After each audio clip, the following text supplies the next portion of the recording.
Hi, ladies. Welcome to High Heels and Destiny. I want to welcome you guys on. Today we have Stephanie, the founder and owner of CGGA Network. Stephanie, welcome aboard.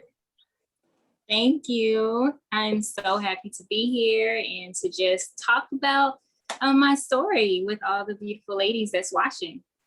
I'm so happy to have you on. When I saw you and I saw your testimony, I was like, okay, her story is something that needs to be talked about.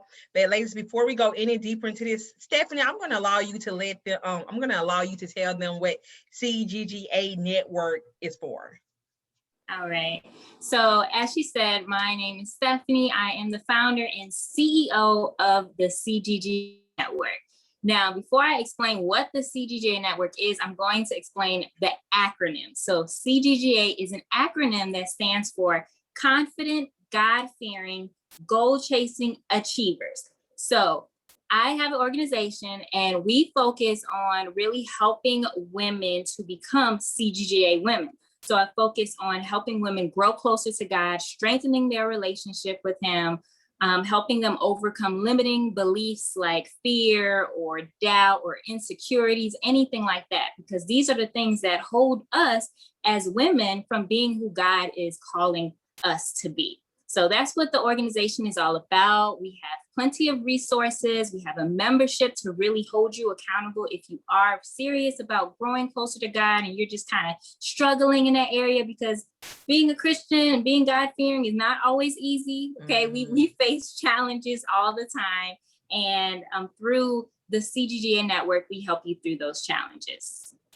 Okay, Stephanie. And also, I want you to go ahead at the beginning, since we're here at the beginning, to throw out your Instagram, just in case they want to follow you on Instagram, or if you have a YouTube channel, how can they locate you, your website? Go ahead and put that out there. Okay, so you can find the CGGA network. You can just, our handle for Instagram is the CGGA network. You can follow us there. And we also have a website, thecgganetwork.com. Okay, awesome. Okay, so today, you guys, me and Stephanie, we're going to talk about self-worth, self-esteem, identity issues. That's something that, if we be honest about, that's something that all women we have faced or is facing right now in our life. Okay, and so it's basically like something we feel like really need to be talked about, something that we struggle with. And if you have struggled with it, and if you're struggling with it, like, it's okay. And so Stephanie, she have overcame going through identity issues and self-worth issues at a younger age. And we're going to kind of just dive into it. We're going to talk about it just to let ladies know, like, okay, you can overcome this. You don't have to deal with it in secret. I know that the world tells us that we got to look a certain way. We got to be a certain skin complexion, a certain size, have a certain hair length, or, you have to have a certain financial status. When you think of identity, you just think of looks, but identity actually really go further than just looks. It's not all about looks. It's just so many things that just, attach to the word identity. So Stephanie, we're going to jump into it. I know that me and you discussed that your identity issue is slightly started in high school. What led that to begin in high school? So in high school, really, like, you have your friends and stuff, but you also always felt like I didn't fit in. In high school, I wasn't into sports or anything. I did speech and drama, and I was on the speech team, but yet I felt like other people or my other friends, they were a little bit more outgoing, and I was very, very shy, very quiet. And I just kind of felt awkward, like all of my friends were more extroverted and I was introverted. And I would try to, like, how do I want to say this? I would try to fit in by changing how my personality was. Even though I was shy, I would try to, like, do stuff out of my comfort zone. But so I'll give you guys an example. So, like, going to parties, that was never really my thing. I really didn't, drink or party too much. And my parents brought me up, and they were very overprotective of me. So I couldn't hang out and go out like how my friends were doing. But if I was in that environment, I just conformed to what they were doing. I would go to parties and things like that as much as I could. And, you know, I did it because I wanted to be accepted. Mm-hmm. So at what point, like, okay, because I know this led into college or whatever, at what age or what grade did you start dealing with this? Dealing with what The particularly? like the self-esteem issues. So the funny thing is, Mhm. I lacked self-awareness like crazy in high school. So I couldn't even tell you when it started. In college, that's when I was face to face with the fact that I don't love myself. Something's wrong here. You're not being yourself. You don't know yourself. So in high school, I was just like, oh, okay, this is how I'm supposed to be. But it wasn't until college that it really was brought to my attention, where it was like, no, Stephanie, you have to address who you are. And just thinking back at, you know, how I was in high school, now I'm starting to put the pieces together that it started in high school. I just wasn't aware of it. So let me ask you a question, because like, say for instance, women, we just going by life, we look in the mirror, you know, and we just doing life. And then what do that point become when we get to that point where we look in the mirror and we feel like, I'm not good enough? Because it comes from somewhere, because you know, it don't just like we wake up like, hey, I'm not good enough. We look in the mirror, you know, it can be from the ages of 5, 6, 7, 8, 9, 10, 11, 12, 13, 14. And we feel like, hey, I'm cute, I'm cool, I'm fine, I'm fly, you know. And then what do you know the transition that took place where you finally looked up that day and felt like, you know what, maybe I'm not cool, maybe I'm not pretty, maybe something is different, maybe I could be this. What was, do you know when that, about that transition? What caused that transition? That's a great question. So for me, what caused that transition or that revelation about myself was in college. My family and my friends would describe me. So I always loved feedback, right? I always loved to know what people thought about me because I like to be validated, you know, and that's how I felt like, okay, if I know how people feel about me, then they like me, right? Mhm. So really what happened was I was in a phase in going into junior year of college, and that's kind of where you try to try to figure out, okay, what am I going to do after I graduate? Right? All these questions are coming and you're trying to figure out like, what are you going to do with your life? You know, next year you're graduating and people's getting a job and all of these things. And I had to come to a conclusion that, you know, my friends and my family, I felt like there was a disconnect with how they saw me and how I saw myself. So in the midst of me having absolutely no idea what I'm going to do with my life after I graduate. And that was frustrating because I had to tell my friends and family, like, I don't know what I'm going to do. And they looked at me like, you know, like, how you don't know? So I already knew, okay, something's up because I should know some type of direction that I wanted to go into. And part of that was because I was doing what other people were doing. So there's that conforming again. So I didn't know what I was supposed to do. So that was one thing. Another thing was I would see like, I would do certain things and I would think that I'm showing people that I care for them. Or, you know, if I was in a relationship, I did something that I thought that showed that, you know, I appreciate you and things like that. And what I realized was that how I came off to my friends and family was not how they were perceiving it. So I would describe myself back then as caring and kind and, you know, just a nice person. But they were describing me as bougie, stuck up, spoiled, unappreciative, always complaining. And I'm like, okay, there's where is the confusion here? Because I think I'm one way and you think I'm another way. And I had to ask myself, you know, and I was trying to get people to like me and get people to see me the way that I wanted them to see me, but I didn't know how. I never taught myself how to actually be Stephanie. I just always conformed to what other people were doing. So I'm thinking I'm doing this a certain way, but it's not really me doing it because I'm acting like someone else. So it's not me being genuine, and people could feel that. So it was like, I thought I was helping myself, but I was really hurting myself by trying to be other people that I am not meant to be. Mm-hmm. Can you give me an example, Stephanie, when you said that like you would do something that you thought that was loving and caring, but they may thought it was bougie? Because I'm like, how can they get bougie from loving and caring? Do you know an example of So something?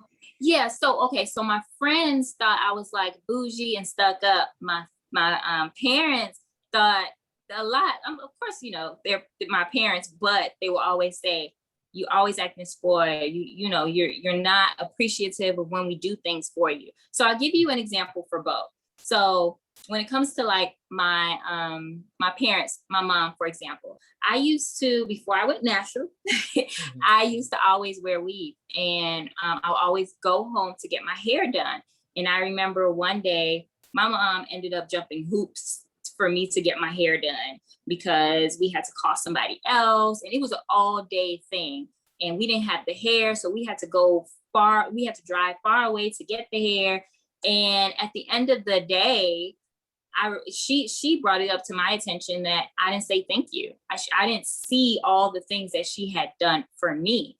And this was something that I would say that I felt entitled. I don't know, I'm the only child, so yeah, I could be a little spoiled, but I didn't know that was something that, I just thought that I say thank you, sometimes, then you should know that I appreciate you. But people need to know that more often. People Right. need to, they need to know that you appreciate them, not just saying thank you, but in your actions and the way you respond and certain things like that. So that was with my parents. Now with my friends, it was all in, and this was like all in one whole thing about me. Not only was I didn't pay attention to like how I came off to people, but I had a really bad issue with facial expressions and That's my me. tone. Okay. I mean, my facial expressions, you would think I'm thinking that I'm happy, and you'd be like, what's wrong with you? And I'm like, there's nothing wrong with me. So for example, with my friends, I remember one day I had plans to go home, and they had asked me like, they were doing something, and they had asked me, well, Stephanie, what are you doing? And I was like, oh, well, I have plans. And that was how I came off. And they took it as if like I didn't want to be bothered with them because I'm doing my own thing. And I didn't realize that it was in my tone that constantly my friends and family were hearing me speak this way or act this way. And I had no clue that how was the way I was speaking to people and how I would look at certain people turn people off. Mm-hmm. And it was frustrating and kind of disappointing to know that, because I'm like, that's not how I feel, like, how do you get that perception? So once I realized that was a problem, I had to take an inner look at Stephanie, and I'm like, okay, Stephanie, who are you? Right? Who are you? Do you love yourself? Do you know yourself? Because you're all over the place right now. Mm-hmm. So let me ask you a question. Like, okay, women, when we struggle with self-love, self-worthiness, identity issue, it also causes us to make poor choices, because what we talking about, it's not like I went through this issue in my early 20s. So it's not like it's a particular age you go through this, because you got women in their 30s, 40s, 50s who is still dealing with this particular issue. With you going through these different issues or whatever, did it affect the relationship with, guys that you dated, the choices that you made? How did that affect you?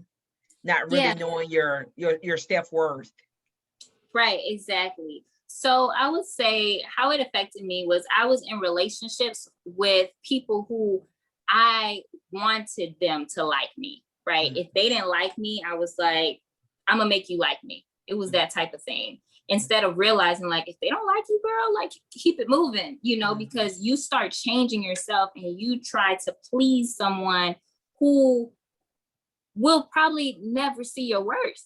If they don't see it now, they're not going to see it later, and I think sometimes we get caught up in, oh, well, I could change him and I could do this and I could do that. And it's like, no, like look at the signs. Don't fall for potential, but just look at what's right in front of you and pay attention to how they treat you. And that was something that I had to learn too, because, you know, I was trying to get people to like me. And I'm like, do you like yourself? Because I don't think this is something that you even like doing, you know? So with you having like going through this, did it cause for you to repeat patterns? Because I noticed with women that, you know, that have, you know, issues in those areas, will continue to repeat different cycles, trying to find fulfillment in areas in our lives that's not fulfilled because we're not as validated within ourselves. That's a good question. No, I think once I got a hold of what the issue was within myself, I broke the cycle. Yeah. So, okay, so you in college, so you started in high school, you was in high school, you know, not really, you know, trying to figure out who you was, your identity, to go into college. Now you're in a whole nother transition, really trying to figure out at what point did you just look in the mirror and say, you know what, God, like this is it. I am tired of Stephanie. What did the breakdown look like when you finally realized I can't do this anymore? This is not working. I don't like the women that I see in the mirror. And I also remember you. Okay, so let's answer that question too. Okay, we're gonna say something? I'm gonna wait till you finish that. Oh, okay. So it's funny that you asked me that, because every time someone asks me like, okay, what changed? Like, what made you go into the self-love journey? Like, how did you figure this out? And really, I just had to ask myself, am I happy? You know, because when you please other people, you lose yourself. And that's what was happening to me. I was trying to please other people, really didn't know how to please people. It's like, how are you going to please somebody if you don't even know how to please yourself? So I just had to ask myself literally one day, Stephanie, like, what are you doing? Like, what are you, like, literally, like, what are you doing? Why are you trying to get people to like you who already told you they don't want to be with you? Or why are you trying to, you know, get people to see you the way that you want them to see you? If they don't see you like this, why are you trying so hard to get attention? Why are you trying so hard to be somebody that you're not? Do you love yourself?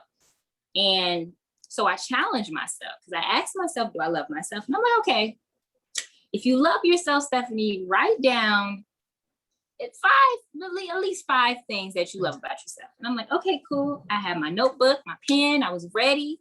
And I couldn't name not one thing except for like, I was nice. That was it. And smart. And I'm like, is that it? Like, I know that's not it. I have more to me, but I just never took the time to find myself. I was always conforming, which went back all the way to high school, trying to be liked and have friends and really just be almost like a chameleon, you know, like just adapt to what everyone else was doing, but never finding my own rhythm. So when you had that breakdown moment, because when you finally had that breakdown moment and you looked in the mirror and you realized like, no more Stephanie, what did that breakdown moment look? Did that breakdown moment look like, okay, I looked in the mirror and said, no more, girl? Or did that breakdown moment look like a whole bunch of crying? That's a good question too. So I remember I was in my living room in my apartment in college. I had my notebook, and I think I shocked myself that I could not name more than just saying I'm nice and I'm smart. And that's when I looked down at the paper, and I did look at myself in the mirror, and I'm like, you need to change. It was more of, I didn't cry. It wasn't like oh my gosh, I need to change my life. How did I get here? It wasn't that type of moment. It was more so like, look, Stephanie, this is who you are. You have a choice. Are you going to stay here or are you going to change? It was that type of revelation that I got. It was either now or never. So I probably cried for a little bit, but it wasn't no boo-hoo tears and no. Okay. I remember you, I think it was on your Instagram. Yeah, it was on your Instagram. I saw a story on one of your feeds where you had a picture of an outfit that you had on before that used to be the before Stephanie and the old Stephanie. And oftentimes, like women, we feel like, okay, if we dress a certain way, they give us a certain, type of attention, and it make us feel like we have a little power, which in actuality, it does not. Like, what did that look like, those moments before you transitioned to the new Stephanie, but when you was in that old body and you was like, and you're out and you got on the clothes trying to get the attention, to feel validated, to feel important? What was that moment and how did it feel? Was it a Like, temporary fix? Being able to, transform, like, okay, like for instance, like women, we live in a society where um daytime clothes are looking like nighttime clothes. And I think because women feel like, okay, if I dress a certain type of way, it's going to bring me a type of attention. And it does bring you a type of attention, but oftentimes it doesn't bring you the attention that you really, really want. It may feel good temporary when that person, hey, what's up, and giving you the attention, you feel maybe a little empowered, but long-term effects, it really doesn't. So like for you, when you was getting attention, you was in the place of, not kind of like, trying to find out who is Stephanie. So when you was in that place of trying to figure out who is Stephanie, what did it feel like to have temporary attention that you felt like was bringing you satisfaction, but in actuality, it wasn't?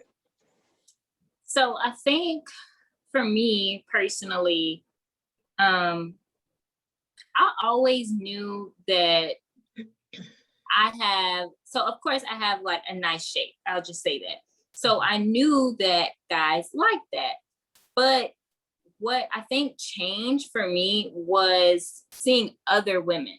And that's why it's so important I love to see women, and that's why I'm an advocate for women empowerment, because women are watching other women, right? And if I'm inspired by women who are themselves genuinely, authentically, it doesn't matter if no one else is doing it, they're doing it, right? And for me, I was looking at other women and I'm like, well, everybody's wearing crop top, everyone's wearing what do you call it, mini skirts and tight leggings and all these types of stuff, and tying up their shirts and all of these things, and short shorts, especially in college. So I was just like, well, I look cute in it. I look nice. So that's kind of just what I was doing. It wasn't so much until thank you for bringing that up, because when I look back at those pictures, yeah, I look nice, but like people didn't know what I was really going through. Mm-hmm. Like there's a difference between when you're really confident and when you're trying to look confident, right? Because people could feel that. People can feel that. And yes. I thought I was confident, but you can't say you're confident and you don't know yourself. You don't love yourself. You're not doing what you want to do. Mm-hmm. That's good. And I that you say that, and it's powerful, because like just looking on social media, and confidence is an attitude, it's really an emotion. You could put on a long dress from top to bottom, but if you got the confidence, it looks no different from a girl that's got on a stomach shirt, some booty shorts. It would look the same, because confidence is really, and they say an action, an emotion. It really is a way of being. And so oftentimes I think that people, we try to hide our confidence. Like we really in the inside is broken. We missing some things. So then we go to the world for fulfillment. Like we put on these clothes, we get eyelashes, we get hair, we get body modifications. And it's like, hey, I'm great.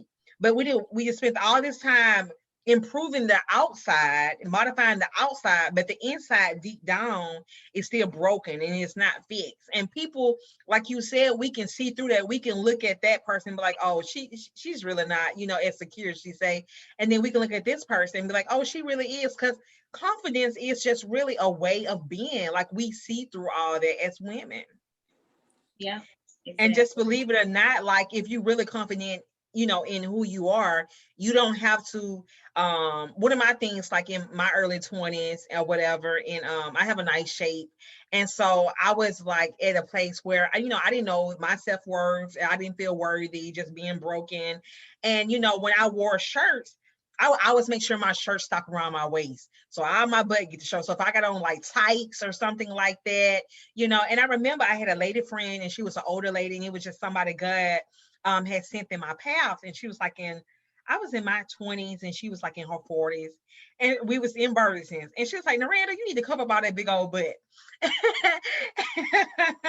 And she was like, you need to cover it up. And I remember me and her was walking into Burlington, and it was a man, and because she was an older lady, and she had on a nice shirt, and she had on some jeans. I had on a tight with my everything showing, and a shirt stuck around my waist, and some heels. But I remember just as clear as day him looking at her and not looking at me. And I'm like, why you looking at me?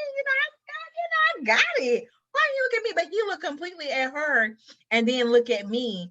And so she like came into my life and started showing me like, hey, like you won't have to do all that. You can cover up, you can still be sexy, because when we show all that stuff, we attract the wrong attention.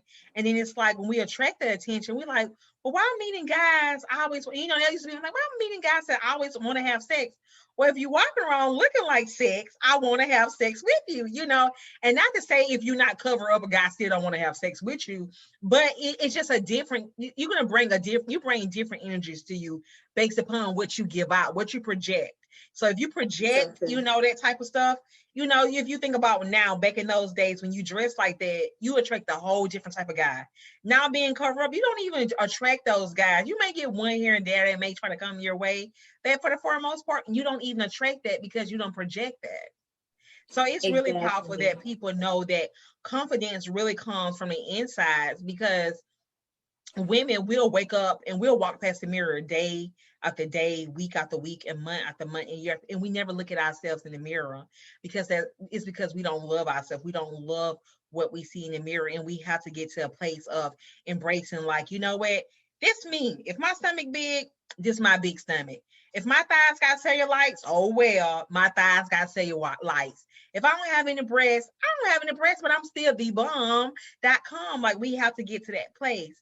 So leading up to my next question, Stephanie, as you transition to God, how did God start to work on you? What did that journey and change start to look like day by day, week by week, month by month, year by year? Yes. So the big transition. So I've always been a Christian. I grew up in the church, but I kind of just did my own thing in college. It wasn't until after I graduated and I started to really, God started to show me who he wanted me to be. Because at the time, I knew who I was and I didn't want to be that person anymore. So what I said to myself, I said, on this day, I'm going to start a self-love journey. And it will be 7 years next month. So it's just amazing how like God was with me during the whole time, but I didn't really have that strong relationship with him that I do now back then. So what I was just doing was, saying who I wanted to be. And every single week, I was also reading self-esteem books. And I'm like, I got to go all the way back to the beginning. Let me see if I have low self-esteem. Let me see where this originated from. So I read self-esteem books, self-help books, a whole bunch of books just to really help me to start a new foundation of who I wanted to become. And every day or every week I had an assignment, and that assignment was to learn specific ways to act a certain way. So I would literally Google how a person acts if they're caring. And what I realized was that I wasn't really doing things like that, but the list of things that people said that shows someone that they're caring, I wasn't doing that neither. So I'm like, Stephanie, how do you expect people to think that you're caring or you're appreciative if you don't do all of these things? All I was saying was thank you, right? I wasn't reciprocating the thoughtful gestures that people were doing. Those were one thing. I just felt like I was entitled, I guess. I don't know. But so after I graduated and I was in like decisive phase, figuring out, should I go back to school or should I not? And that's when God started to just reveal to me who he's calling me to be. And I was already starting to love myself. I was already starting to really understand, like, not my purpose, but more so my passion. I had a passion for really helping people and training people and really just helping them to develop into a better version of themselves. That was always my passion. And I ended up going back to school and getting my master's in organizational management with a concentration in training and development. And during that time, God was just showing me while I was, before I got into grad school, he was just showing me like, okay, Stephanie, like, this is who you are now, but this is not who I'm trying to create you to be. So I remember just really rededicating my life to God, just asking the Holy Spirit to come into my life, renew my mind, renew my spirit, just change me to be who he's calling me to be. And when you ask the Lord to change you, be ready for the change. So I remember some of the things that I felt God was telling me to do was I remember one day I had just went out with one of my college friends and we went to like a lounge, and I don't really drink, but I was there and I was there for her birthday. And I'm like, okay, cool. That weekend, no, the weekend after, God was like, Stephanie, I'm calling you to be a role model in the Christian community. I can't have you going in places like that. I can't have you drinking. I can't have you in clubs, lounges, anything like that. And I'm like, but it was her birthday. I wasn't even I wasn't really doing anything. I wasn't even drinking. So I literally remember having an argument, and God's like, no, I'm calling. You may not understand it yet, but I cannot have you specifically in those areas. So I remember one day after I got off work, I walked to my car and God was like, you need to text your friends and tell them you can no longer hang out in those places with them. And I'm like, they're going to think I'm crazy. Just do it. So I ended up doing it. They thought I was crazy. And from that moment, I realized that God was training my mind. God was training me to see myself in a different way. Because again, I was always conforming to what other people were doing. So for a season, he separated me from the closest people that I've always been around, people that I thought were going to be my best friend. And right now, I no longer talk to those people. So it just shows like God knows what he needs to remove or separate you from in order for you to be who he's calling you to be. And another thing that he told me to do, I remember one day he was like, go into your closet. You need to take out all of your shorts, all of your crop tops. You need to put them away because that is not who I am calling you to be. And I'm like, that's hard. That'd be the hardest part. Yeah. It was hard. I was like, this is cute though. Yeah. Like, no. Yeah. You need to give them away. And I knew that because he was showing me who he was calling me to be, but I didn't know that he wanted me to be a role model and to help other women to be who he called them to be. And it wasn't until I started to share my testimony of how God is changing me that other women were saying, I'm inspired by you. And I started to do motivational videos on YouTube and Instagram, and just really sharing what God was doing in my life and just encouraging other people to have a relationship with God, because I have seen how it has completely changed the direction of my life. I'm more secure in who I am. I love myself. I have a purpose. I know my purpose, and I don't conform to what other people are doing. I walk to the beat of my own drum, and that's just how I have become. But I was not always that person. So the more I started to just share my testimony with women, they got inspired. And I was like, okay, I like this. You know, I love empowering. I love sharing my testimony, and I love sharing what I have learned in my journey to help other women. And that's really how the CGGA network was born, through my story. And the acronym is special to me because I remember when I had fully developed into, you know, the woman I am today, someone had asked me, I wish I was like you, you know, or I want to be like you when I grow up. And I'm like, what's so special about me? So I remember I sat down and I was like, okay, describe yourself in 4 words. And I described myself, and it was like, you know, overachiever, confident, and God-fearing. And I was like, maybe I'll make it into like a little acronym. That'd be cute. So that's how CGGA was born. So it's based off of, because I know that I feel like there's a formula to success, right? And all of the things that make up the CGGA network, what we focus on specifically, is what I believe helps you to be successful as a woman of God. You have to be confident in who God is calling you to be. You can't be conforming to what everyone else is doing. You can't want to be like everyone else. You have to have a strong relationship with God, and, you know, go through those pruning seasons and separation seasons where he's trying to create you or recreate you into someone he has always called you to be. Like, who you are meant to be is in you. You just have to develop into that person. Yes, good. That's good. And I want to go back a little bit when you were saying that God had you clean out your closet. Girl, I remember going through that stage, and I'm like, God, I'm gonna have to be wearing all the ugly clothes. Like, I'm like, because you know, at the time you be thinking the short shorts, the shirts, and all that stuff is like super cute. And I remember like, no, all my clothes gonna be ugly now.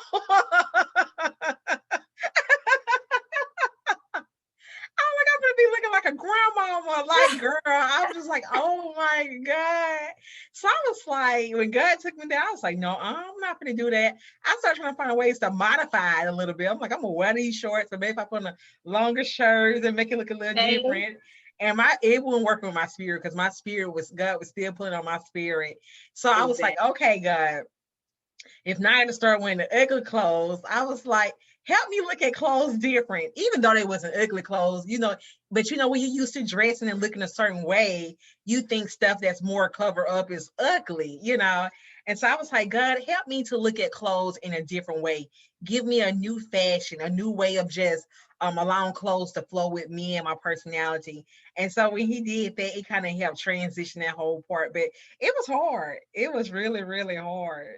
Yes, definitely. Because, and another thing that God was telling me was, because remember, I didn't really understood like what really attracts guys, right? I just see what I see, right? Okay, you have a nice body, you got a nice, you know, booty, all this stuff, like, you know, guys like that.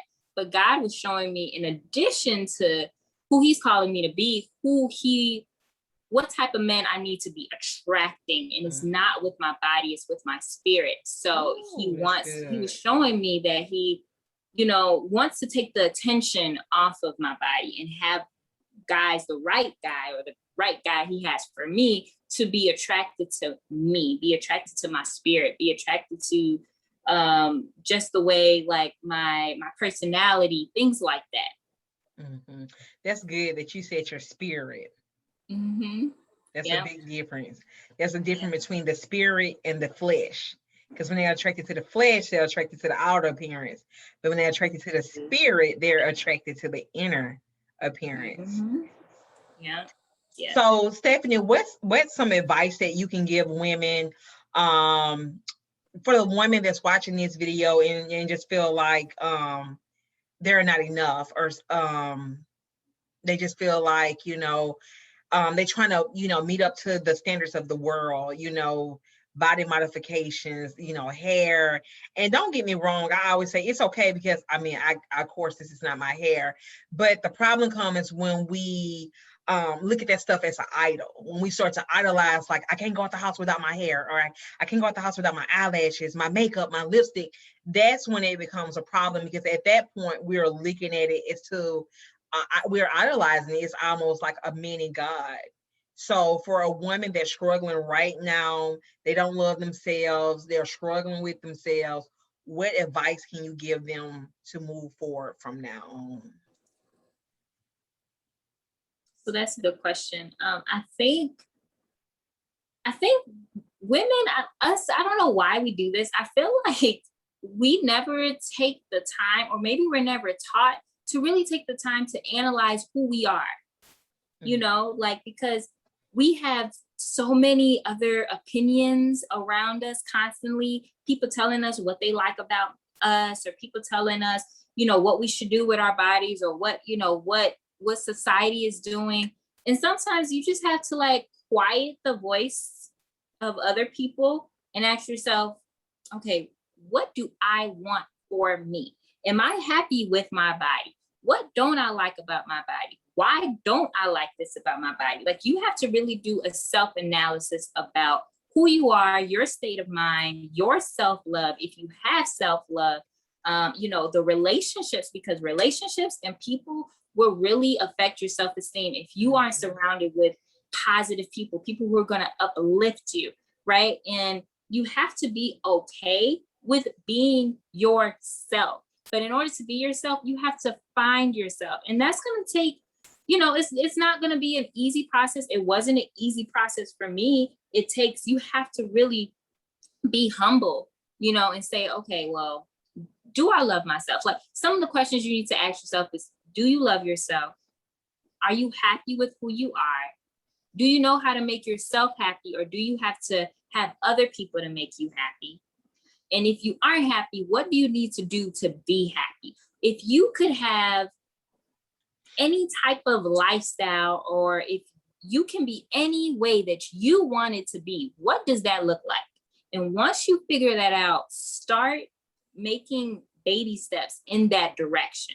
If it's something that maybe you need to do more research on, maybe you need to read more self-help books, maybe, you have to change your perspective of what other people thought about you, and only focus on what you think about yourself and what God thinks about you. And I also, if you don't mind, want to add to what you were saying. I think it's important, like when I went on my self-love journey, it's falling in love with self, because we want to fall in love with everybody else and we want everybody to fall in love with us. But how can they fall in love with us when we don't even love ourselves? So I think the very first thing, on my journey was learning to fall in love with myself. And the worst thing you can do is wake up every day and you not love the person you see in the mirror. How can you not love the person you see in the mirror, but you look to a man, but you love him? You love him. He's my everything, but you don't even love the women that you see in the mirror. So for me, what my journey looked like was, God, teach me how to fall in love with myself.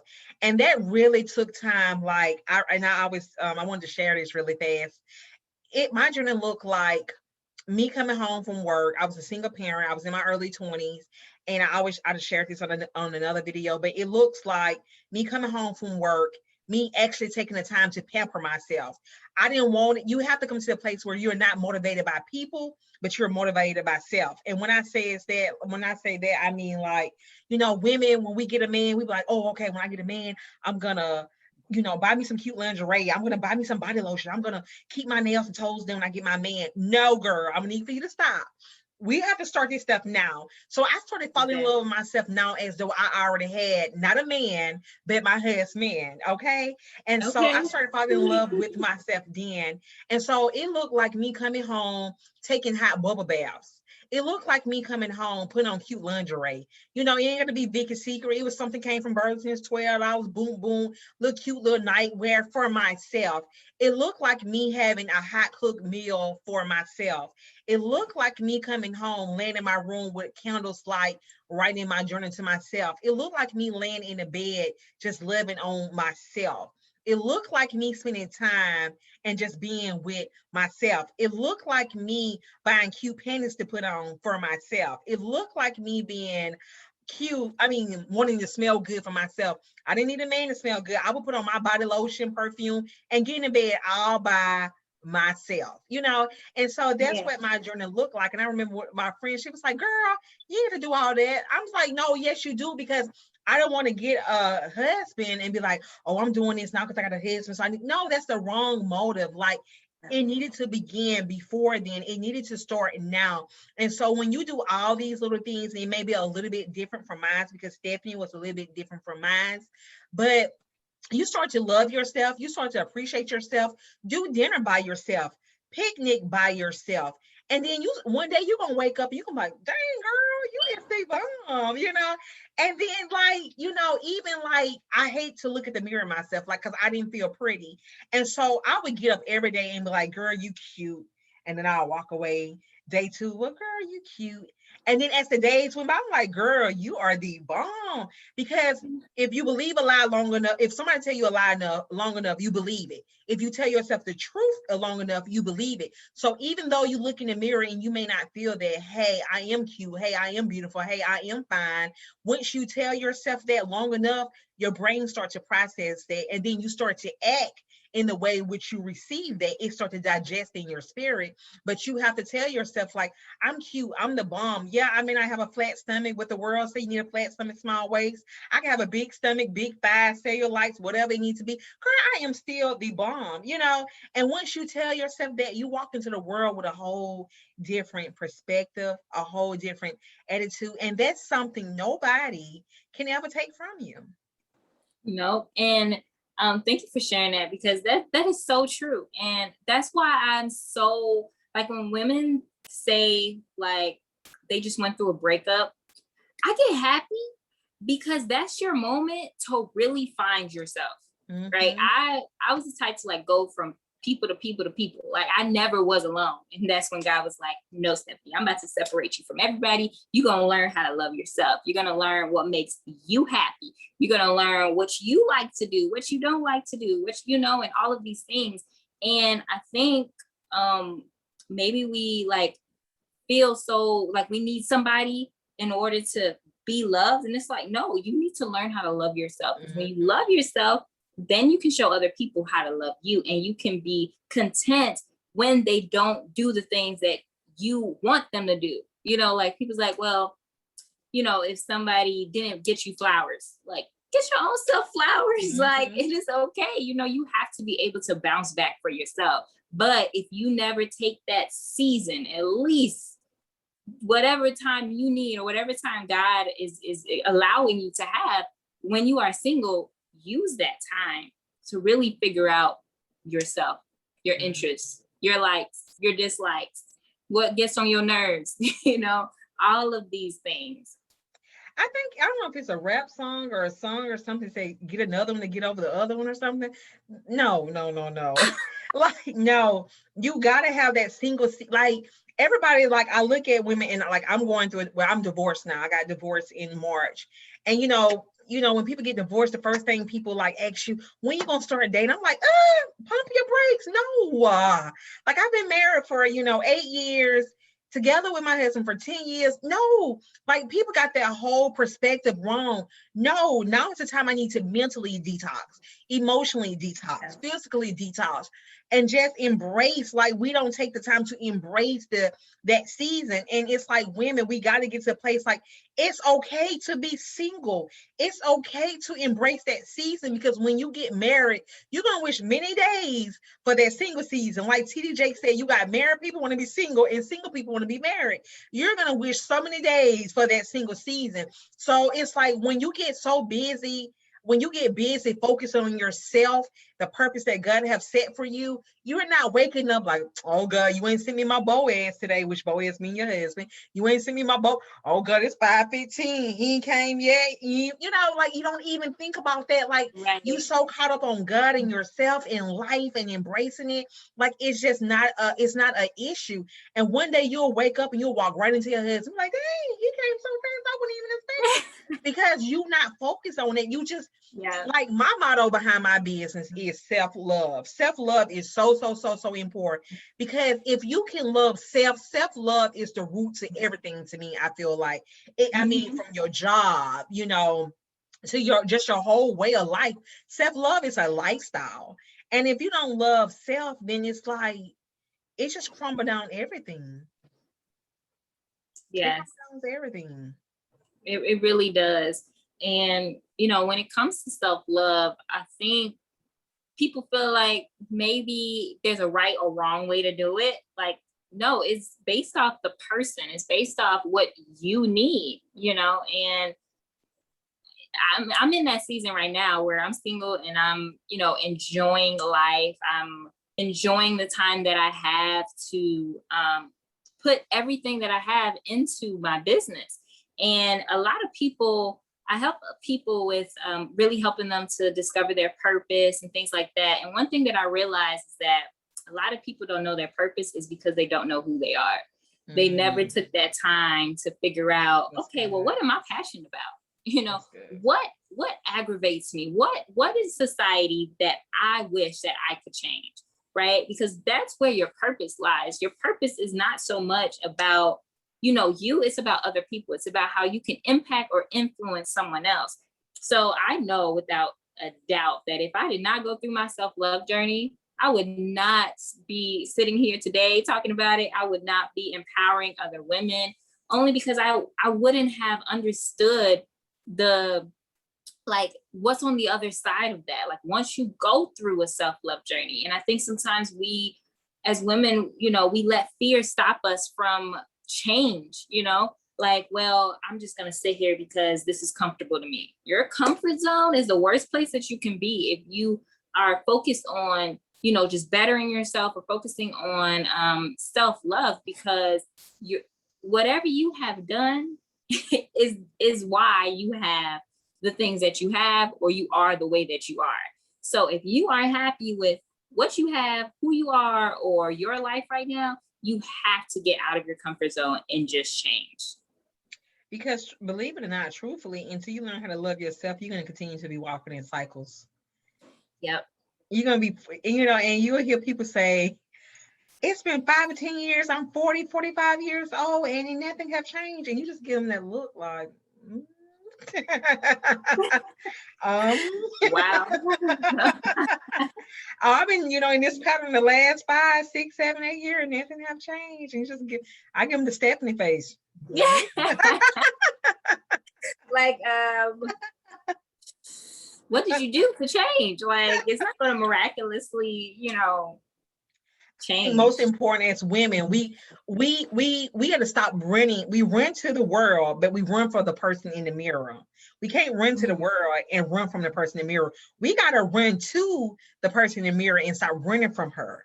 That person that we see in the mirror is the person that can be our enemy, but that can become our best friend. Exactly. Yes.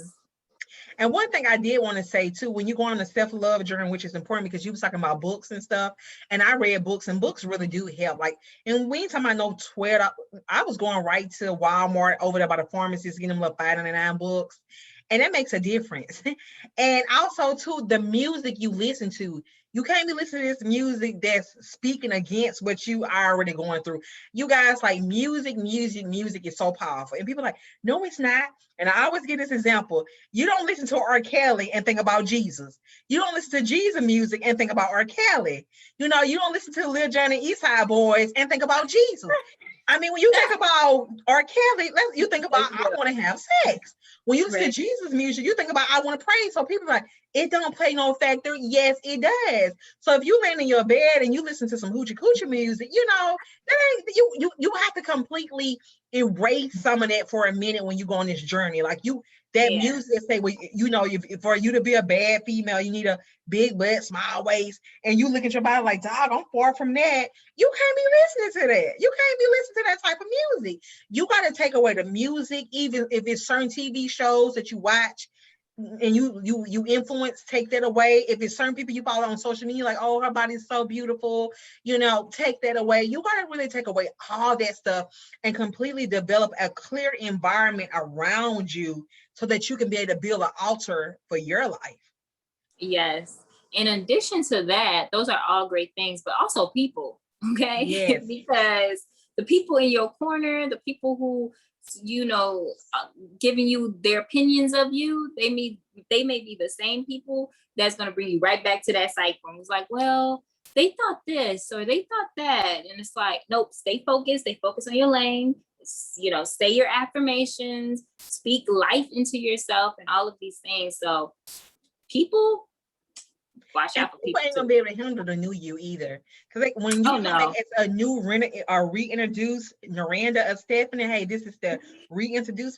Oh, she thinks she all that. Oh, she thinks she cute. Oh, she gotta do all that. They're not gonna be able to handle your new journey anyway. So they gonna automatically fall on off the pot anyway, because they're not gonna be able to handle you. And usually those people that's always critical of you, they have their own issues they dealing with. So you don't want to like get into your mind like, well, let me listen to her because she said this. Usually those are the most insecure people ever, the ones that's always critical of other people. So Stephanie, we're going to wrap this up. You guys, one thing that Stephanie said that I really think that you guys should really do is get a piece of paper. She said 5, but I say 7 because 7 means completion. You said that next month is going to make 7 years. Completion is going to be done. You guys, get a piece of paper. I double dare you to follow a challenge. Get a piece of paper, write down 7 things. 7 mean completion in the Bible. If you can't get 7 things on that paper, I mean, I'm gonna need for you to email me or Stephanie. And it's okay. It's like, it's nothing to be ashamed about. Like, we just told our story. There's not a particular age range for this. Like, let's do life. Like, my motto is to reach back and grab another woman. And so that's what we're here to do. We're here to reach back and grab somebody else. So definitely, I really, I mean, you guys should take her advice. Grab a piece of paper. I never even thought about that. I may just do that again tonight. I may do it tonight. Grab a piece of paper, write down 7 things. 7 things. At least if you can get 5, you should better get 7 because you just also great anyway. You should better write down 7, but if you can't get 7, at least 5. Exactly. Yeah.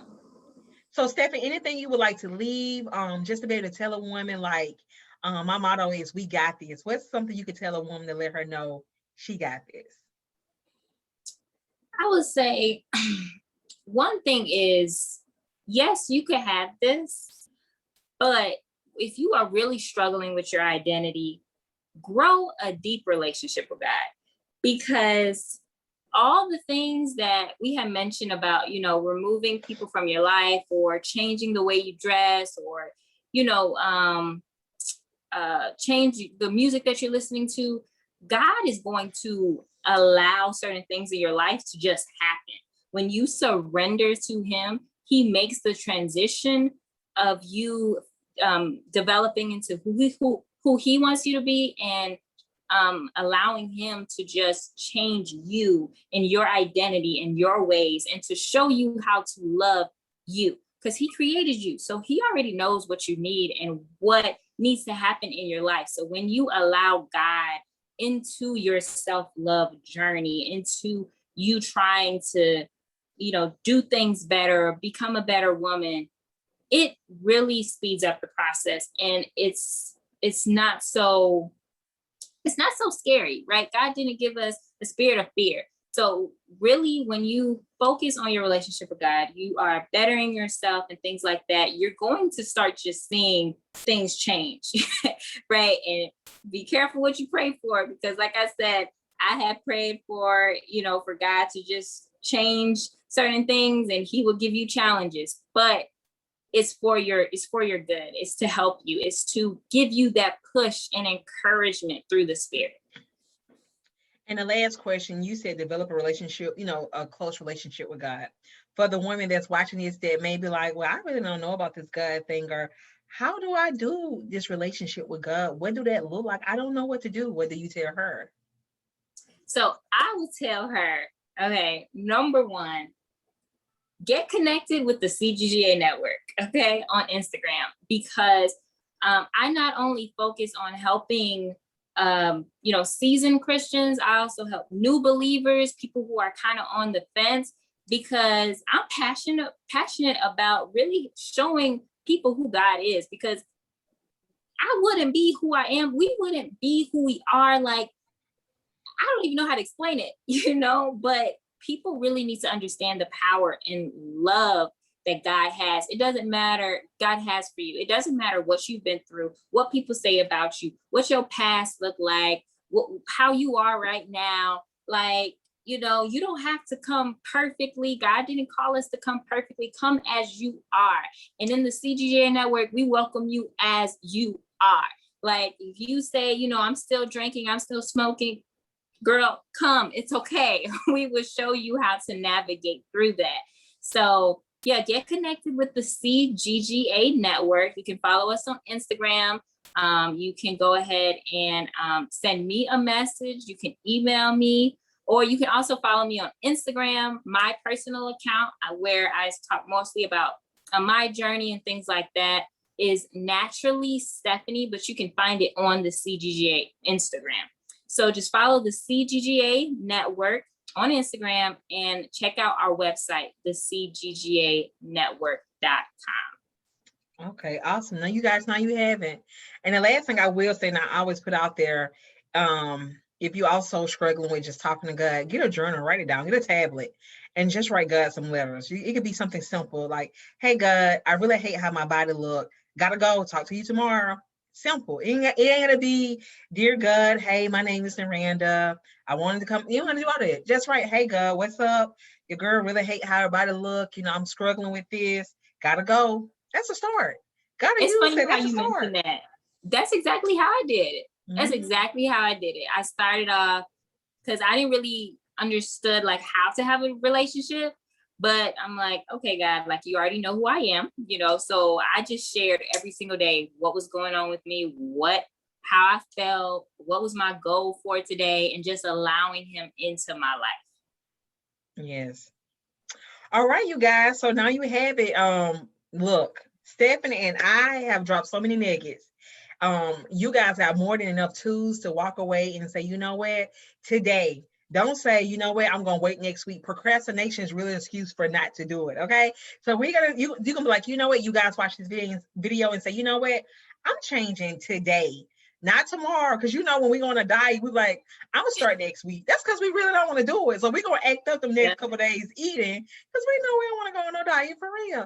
So let today be the first day that you make the change. And Stephanie, I really, really, really appreciate you coming on and sharing your testimony and just giving some words of wisdom to the ladies that's watching this. And I know that your words will be a blessing to the ladies. And also, you guys, make sure to follow her on Instagram. I actually found her because she has some good reels, you guys. She be doing all this dancing and she pointed up. And I got some of your songs too. So people like, dog, Awesome. I got some of your songs that I like, because I'm like, I gotta find some better songs for my reels. So yes. She got some great reels, you guys. They very inspirational. They cute, straight to the point. They clean. So I mean, it's just a start. If you just, you know, don't want to look down her timeline, but you want to watch her reels, like they very encouraging. So you can just get a lot from her reels. She even be salsa dancing, you guys. I gotta figure that out. But, thank you. That's part of my self-love. But you guys, we want to thank you so much for just taking the time out to watch this video. Make sure to share. Check out Stephanie's Instagram page. She gave you her website. And thank you guys for watching and tuning in. Have a great day.